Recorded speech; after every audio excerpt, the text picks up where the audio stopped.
Hello and welcome to the Anatomy of Marriage podcast. I'm your host, Melanie Studley, and today I'm doing a little bonus episode. Seth is out on a client call, and I had this sort of insight as I was answering a listener email, and I wanted to talk about it because I don't know how much we've talked about it on the show, and I'm calling this little bonus episode, Stop Being a Bully in Your Relationship. And this comes from my experience of being the bully in our marriage.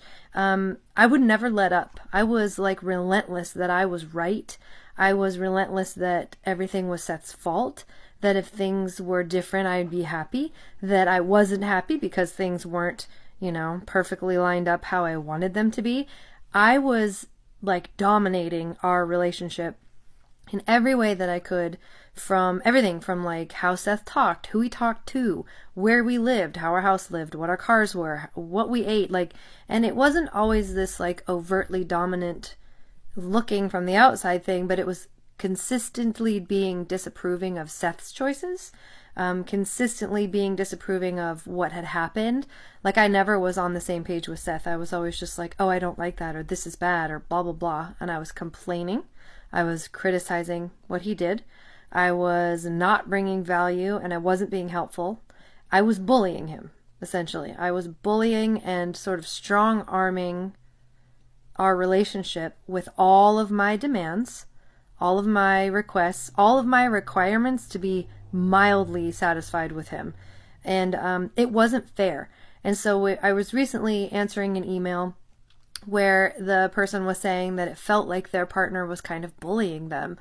And I immediately, my heart breaks because I was doing that to Seth forever. And I didn't know it. And he tried to tell me, but I was so determined to be I know what's right. I know what's better. I blah, blah, blah, that I wouldn't even let him tell me, hey, this is not helpful. I just snowplowed him with all of the things that I thought and felt, and that wasn't okay, and it wasn't healthy, and it wasn't good.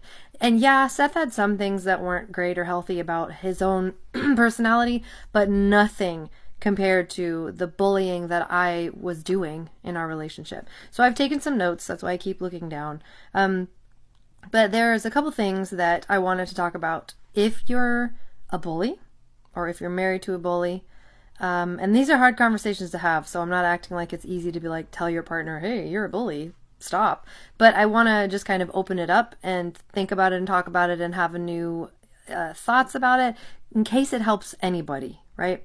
So if you are a person and you've heard from more than one person, maybe only two people, that you have a particular type of attitude, you might want to listen to them. So if you've had someone say, oh, well, you're really picky, and you've had another person say, oh, well, nothing ever makes you happy, so it's not surprising, right? So if you've had interactions like that where people are telling you that you're hard to please, or that you're pushy, or you always get your way, or you'll pitch a fit if you don't get your way, listen to that language and those people and hear what they are saying beneath that.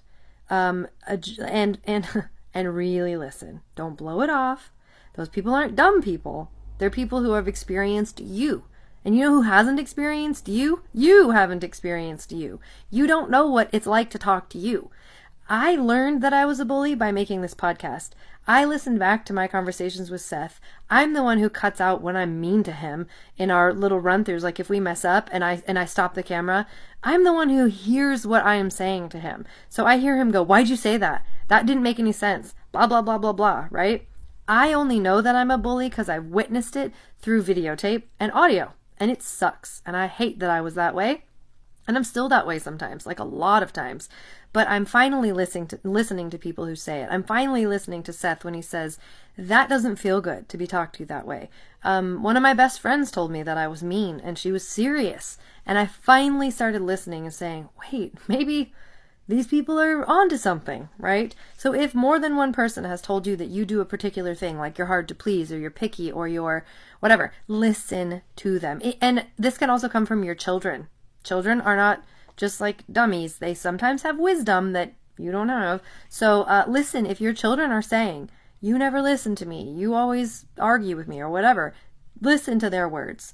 And these are, if this is something you're experiencing in a relationship, This is really great, a really great place for a mediator or a counselor or a therapist to step in. Bullies don't like therapists because bullies always think they're right. I didn't like therapists because I always thought I was right. But your partner is half of your marriage. If you're plowing over them and saying everything must be done your way, we're going to do every single thing the way that, Goddess Melanie thinks it should be or whatever, that's not okay. You're not, you're just being a jerk. Like, it doesn't matter forget honoring and respecting your partner. You're being a jerk. So don't do that and go reach out to a therapist. If your partner says they want to go reach out to a therapist or a counselor, listen to them. Don't be a fart face about it, right? Halfway talking to myself on that one. If you think that everyone else is wrong, that's a bad sign. If you think that everyone else is like a sissy or they just can't handle you, that's not a good sign. That means you're not good at relationships. Okay? Again, I'm talking to myself. When people say, that was rude, that's a sign that I am deficit in relational skills. That means I do say things that are too blunt because I'm not factoring in someone else's feelings. That does not mean that person is a wimp and they can't handle anything. That means that I have done a disservice in a relational way to someone else.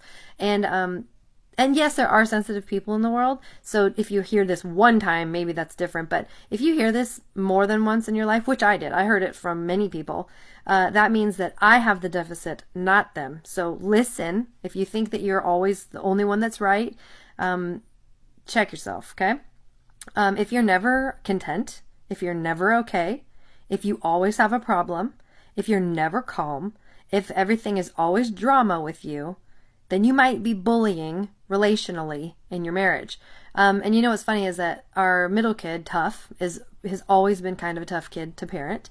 And when he was probably like 2, 3, and 4, and maybe even 5, we would call him an emotional terrorist because he would come in and just like ransom the whole room. Everyone would be like, okay, what's he going to do? What are we going to do? How are we going to make sure he's not upset? And my dad called him an emotional terrorist once, which we thought was funny, but like it was so appropriate. And so don't be that in your relationships. Don't be that in your family. Like, don't make your kids held hostage to your emotional trauma and drama. Don't let your husband or wife be held hostage.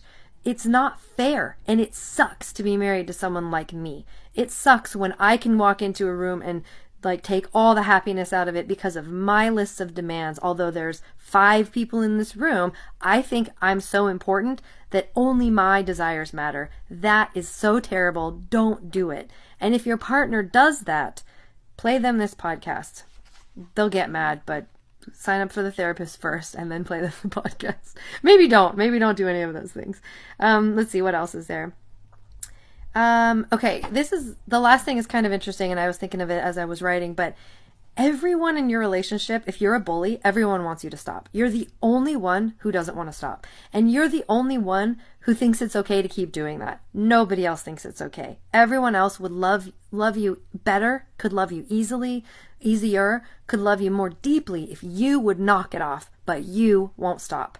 And you need to stop. So I'm speaking to myself. I'm saying all the things I wish someone would have said to me. No one is going to be like, oh, what an idiot. He stopped being a jerk. I wish he was still a jerk again. No one's going to do that. Nobody's going to be mad if you start being kind, content, being respectful, thoughtful, listening to other people's feelings. No one's going to be mad at you for that. You're going to feel awkward, but nobody else is going to be upset. Everyone else is going to be happy and thankful and applaud you for your job well done, right? And then the last thing was, if your goal in relationships is to always be right over being loving, then everyone loses. Everyone loses if you have to always be right. And I was always trying to be right, and everybody lost, me included. I was just too stubborn to admit it. So that's my rant on bullying. I just really felt convicted and wanted to share it. I hope that this helps anybody, and we love you. Have a good day. Rate the podcast on iTunes if you like the work that we're doing. It helps us a lot. Have a good day. Bye.